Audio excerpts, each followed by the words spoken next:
Batisi TV Lone Rashapi Daka Frank Motors Kajaka Dekali Gabatamai Junka Tata Motors Halatko Ni Shillong Rinkat Bakanet Foodish Ordar Mapi Ninwan Ramani Hakir Dobiying Jompi MLA Jonka BJP Uba Alexander L. Heck Hagasni Pdeng ulak kular ba unsa Pynsngew Hakmat ke Sorkar India bar Hakmat ki nongelam Jonka parti he Delhi ya ke Jingeh bala ya kendo de ki pait ba ki ba shong basa hakishnong Khappud bat ki bala sakta na ke Jingeh soi jong ke Sorkar Meghalaya bat ke Sorkar Assam ya ke memorandum of understanding bat penkut no ya ke Jingeh ka jiaha ke hindre teli ki jaka Jingeh keren bat ka Batisi TV uba AL Hek ulaong ba ulayo Pdeng ni ki jing ujor na ki kli nong sensar snong ki ba pet ka sensar ka khadar hakishnong ki badan Jingeh ka jia Khappud. I told from the beginning the concerns of the stakeholder, particularly the residents of the disputed area, has to be taken into considerations. When we take up for any issue, it cannot be without negotiations. We need to negotiate, we need to talk, we need to discuss what's wrong. It cannot be,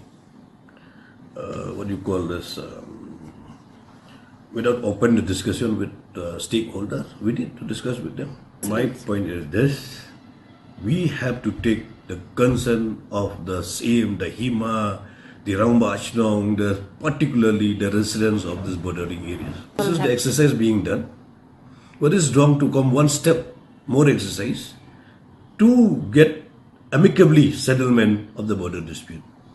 Wrong to take one step. We are what for? We are here. We are governed. We are governing. Governing means what? We are governing to our people. When we are governing, we should listen to people also. It cannot be one-sided decisions.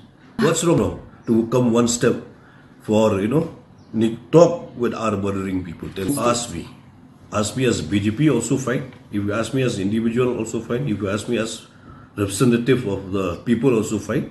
For me, yes, when we are serving people, we should also take them into considerations. I have told you from the beginning also, I welcome the decision taken by the other alliance partner in the MDA government, as you had mentioned, about the HSPDP, the UDP, the PDF, all they want to be revisit the MOU. That's why I told you, the meeting with the people, with the main stakeholder, the residents of the border area, is more important before taking the final decisions. I also have received a lot of letters from the different Himas. I have received a letter also from the Darbar Shno, from that disputed area. So we have to bring this to the notice of the government of India. Why not? We are here to work for the people. If people are not happy with us, we cannot make happy for everybody. But at this consensus, it has to be taken into consideration. Definitely, if anything which is related to our state, related to the grievances of our people, is our duty and responsibility as a leader to take it more further to the government of India, to the leader of the national leader of the BJP. We have to bring it to their knowledge also. Now people are meeting me also. Definitely will collect more information and more the correct information on the ground. We cannot just take it in isolations, When we get the correct information, the accurate one, definitely we have seen the grievances of the people, we have to take it up. But we have to first see. There's so many, for and against also. So this has to be collected correctly,